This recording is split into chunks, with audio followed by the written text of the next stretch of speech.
Good afternoon, dear students. Previous class, we learned that about launching the non-cooperation movement and why Mahatma Gandhiji was planned to launch a nationwide movement. So all those things we learned. So we came to know that within a Congress leaders regarding non-cooperation movement, so there were difference of opinion. So they were not accepted. So some of they were accepted about this proposal, and some of they were even reluctant to boycott the council elections, which was scheduled for September 1920. And some of the Congress leaders, so they were feared that the movement might lead to popular violence. See, in the months between September to December, so there was an intense tussle within the Congress. So while there seemed to meeting point between the supporters and the opponents of the movement. So now afterwards, what happened? Finally, in the Indian National Congress session, which was held at Nagpur in December 1920. So a compromise was worked out in this National Congress session, and the non-cooperation program it was adopted by Indian National Congress. Now in this class we are going to learn about how did this movement unfold and who participated in this, and how did a different social group conceive of the idea of the non-cooperation. So there were difference, especially to understand within the movement. So here what happened? Differing stands within the movement. The non-cooperation movement, Khilafat movement, it was began in January 1921. So various social groups participated in this movement, each with its own specific aspiration. Of course, dear students, so the non-cooperation movement and Khilafat movement, so it was begun in our subcontinent in the month of January 1921. The non-cooperation Khilafat movement, it was begun in the month of January 1921. So various social groups were participated in this national movement, and each with its own aspiration. So all of them responded to the call of Swaraj, but the term meant different things to different people. The concept of Swaraj, the idea of Swaraj, so that meant different things to different people. It was not understood by universally by the entire subcontinent people. So the different people, so they were understood the idea of Swaraj in their own way. Now let us discuss about the movement in the towns. The movement in the towns.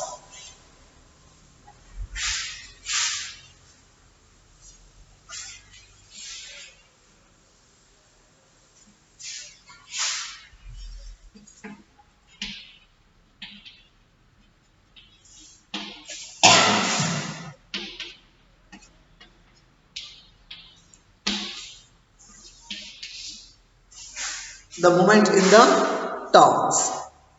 See, the movement started with middle class participations, especially in towns and cities. Middle class participations. So the thousands of students left government controlled schools and even the colleges also, and even those who are worked in the educational institutions, teachers, headmasters, and all employees. So they were resigned their job, they were given resignation to their position, and also lawyers gave up their legal practices, they were completely stopped their practices, and the council elections that already scheduled, what we studied in the previous class, which was scheduled in the November 1920. So these council elections were boycotted in most provinces. So in the most of the provinces, the council election were also boycotted. So except Madras. So where the Justice Party, the party of the non-Brahmins. So they were actually felt that entering the council was one way of gaining some power. Understood now? So the Justice Party of Tamil Nadu, which was especially in the Madras region. So the party of non-Brahmins, actually the Justice Party, it was consists of non-Brahmins. We all of knows that India and especially the society and the caste system in India. So those who are completely considered as the depressed classes or the lower class in the societies. So those non-Brahmins, so they were formed a party which was called as Justice Party. So in this, so the Justice Party, which was included the non-Brahmins, it was felt that entering the council, that was one way of gaining some power, and something that usually only Brahmins had access to. Usually the powers gained by the only Brahmins, but they were felt that they were thought like that. So this was what one way to gain some of the power. So that's what they were non-boycotted in Madras regions. See, the effects of non-cooperation on the economic front were more dramatic. So foreign goods were boycotted, liquor shops picketed. Picket means it is a form of demonstration, or what we called protect, by which people block the entrance to a shop, factory, or office, that which is called as a picket, dharani. See, many where the foreign goods were boycotted, liquor shops were picketed, and even foreign cloth burnt in huge bonfires. Foreign cloth burnt in huge bonfires. The import of foreign cloth all between completely decreased in 1921 and 22. Its value dropping from 102 crore rupees to just only 57 crore rupees. So the import of the foreign cloths during 1921 and 22, so it was completely collapsed. It was completely collapsed. So it was dropping from 102 crore rupees to only 57 crore rupees. In many places, merchants and traders refused to trade in foreign goods. Even so many merchants and then so many traders, so they were refused to trade in foreign goods and even finance foreign trade also. So they were completely boycotted, and they were even so not ready to finance for foreign trade also. As the boycott movement spread and people began discarding imported clothes and wearing only Indian ones, production of Indian textile mills and handlooms so once again went up. So we often knows that Indian cotton textile mills once upon a time, so it's so famous even in the world market, especially in the European market. So once again, the production of Indian textile mills and also hand glooms went on. See, these are all taken place during this moment. Especially the effects of non-cooperation on the economic front were more dramatic. What and all happened now? Foreign goods were boycotted, liquor shops picketed, foreign cloth burnt in a huge bonfire, the import of foreign cloth completely decreased between 1921 and 22. So the value of this dropping from 102 crore rupees to only 57 crore, and even in many places merchants and traders, so they were refused to trade in foreign goods and as well as finance foreign trade. See, as the boycott movement spread, the people began discarding imported clothes and they were wearing only Indian ones. So during this time, production of Indian textile mills and handlooms went up. But this movement in the cities gradually slowed down for a variety of reasons. So what happened, dear students? So slowly it goes down for a variety of reasons. This movement in the cities gradually what happened? Slowed down for different reasons. So why this the non-cooperation movement it was slowed down in many areas. So there were so many reasons. So khadi and the cloth which was made up of khadi, so it was often more expensive than mass produced milk cloth. And just you can imagine, even the president also. The khadi cloth, so it was often more expensive because whatever the textiles produced in mill, so those cloth rates are very cheap compared to cotton. And because of this rate, the poor class people could not afford to buy it.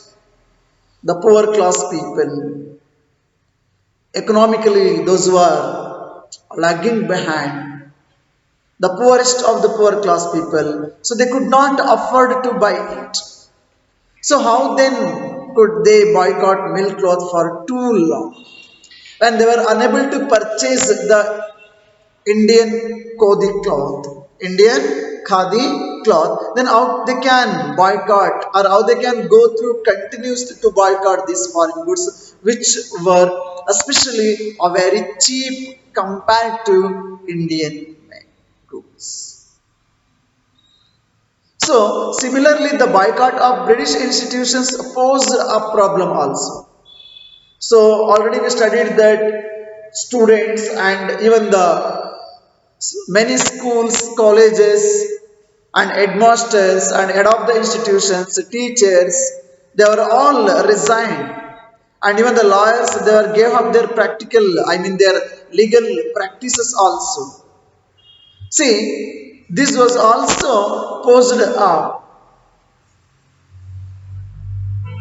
biggest problem. So why? Because for the movement to be successful, alternative Indian institutions had to be set up so that they could be used in place of the British ones. For example, whatever the school colleges are run by the British government, so when they were resigned, so when the students they were stopped to go, so they, when they were left now, so there were no alternative. So this has to be done, but actually it was not done. Indian institution had to be set up so that they could be used in place of the British ones. But these were slow to come up. These alternative systems were not successful. So students and teachers began trickling back to government schools. Now it's essential because to survive, even the teachers, even the government officers, those who are working as officials, so they were began trickling back to government schools and institutions. because there was no opportunity or there was no any other resources to lead their lives. And also the lawyers joined back to work in government courts. So actually before in the beginning of this movement, the lawyer they were also boycotted their services in the court, and again they were began to their work, they were returned to their work. So these were all the limitations of this movement. Now let us discuss about rebellion in the countryside. Rebellion in the countryside. So in this way, dear students, actually, which was with a very spirit launched in India, the non-cooperation Khilafat movement. So it was slowed down for a different reason throughout the subcontinent. Now let us discuss about rebellion in the countryside. See, from the cities, the non-cooperation movement spread to the countryside. It drew its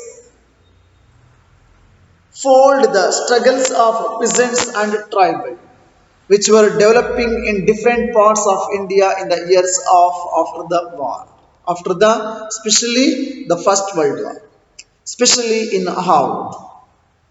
So in Howd,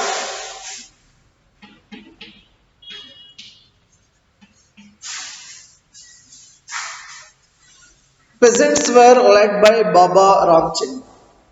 The peasants were led by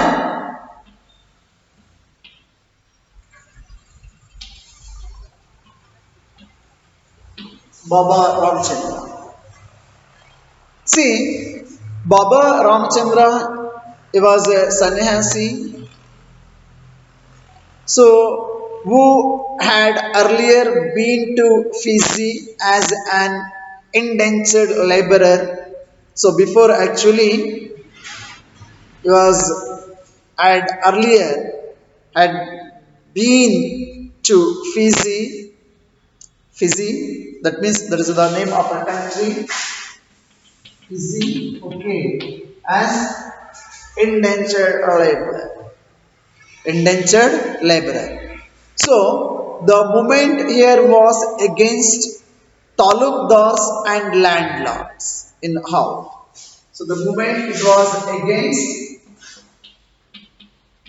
talukdars and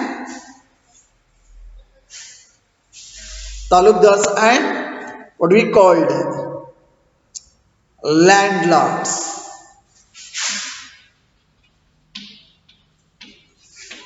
So actually we are discussing now rebellion in the countryside. In the Howd area, the peasants were led by, organized by Baba Ramchandra, who as a sannyasi, who had earlier been to Fiji as an indentured laborer.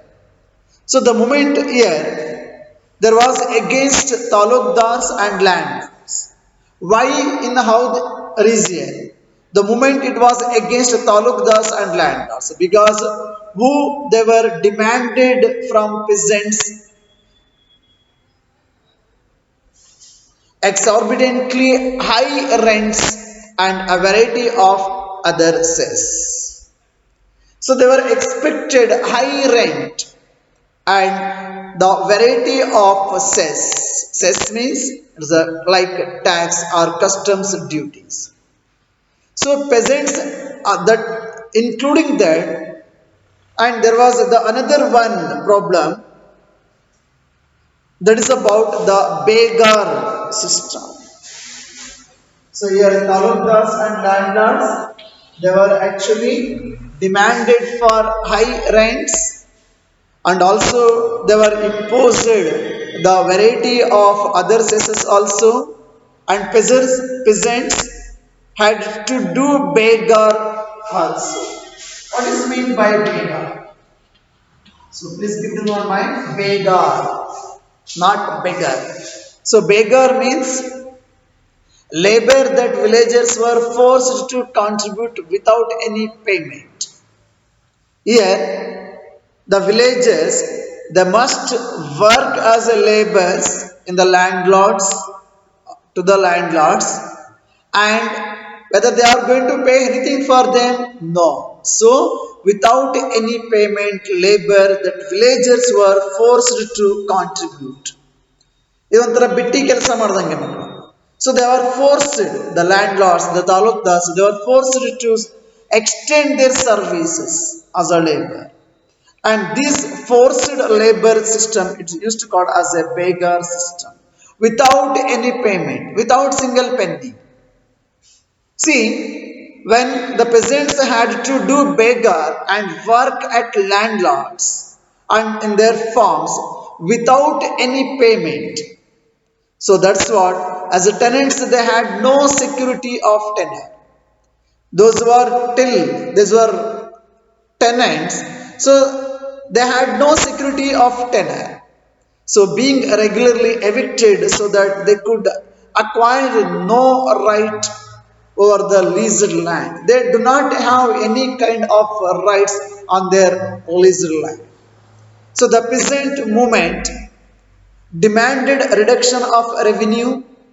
So this is what all these things actually demanded by the peasants of how whatever they were demanded, especially the peasant movement in Howth region, they were demanded about reduction of revenue, abolition of beggar, and social boycott of oppressive landlords. So these were the major demands of the peasants of Howth, such as reduction of revenue and abolition of beggar and social boycott of oppressive landlords. So in so many places, nine, that means what we call in the present days, it is the community of Barbar. So the Nai and the Dobis. So Dobi Bans. Nai Dobi Bans were organized by panchayats to deprive landlords of the services of even barbers and oshman. That called Nai Dobi Bans. That means the barbers and even the washermen, so they were stopped their services to the landlords. So in June 1920, Jawaharlal Nehru began going around the villages in Howth. So in the month of June 1920, Jawaharlal Nehru began going around the villages in Howth and talking to the villagers and trying to understand their grievances. And by October, the Howth Kisan Sabha was set up and headed by Jawaharlal Nehru. So please keep it in your mind.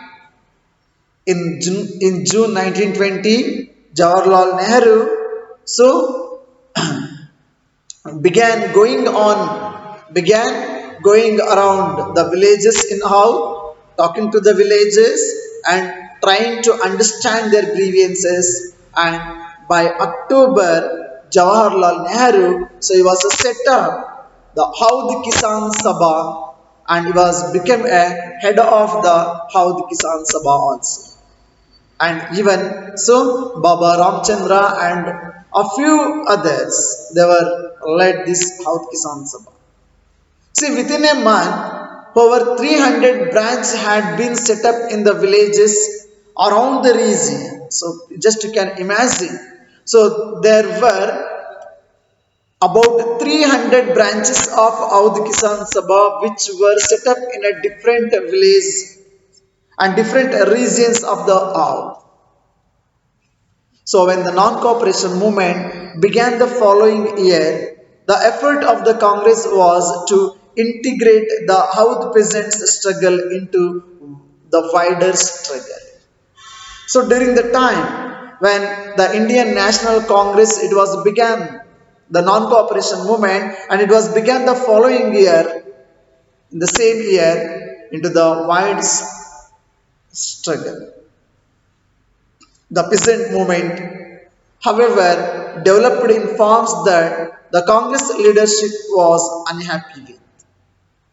So the Congress leadership, they were unhappy with this. As the movement spread in 1921, the houses of talukdars and merchants were attacked. So when this movement it was spread in 1921, the houses of talukdars and then landlords and even the merchants' houses were attacked. Bazaars were looted and grain votes were taken over. In many places, local leaders told peasants that Gandhiji had declared that no taxes were to be paid and land was to be redistributed among the poor. So, this was actually a rumor which was spreaded by the local leaders. That is about Gandhiji had declared that no taxes were to be paid and land was to be redistributed among the poor. The name of the Mahatma was being invoked to sanction all action and aspirations. I hope, dear students, I hope you are able to understand this. Then let us continue with the next class. Thank you. Have a nice day.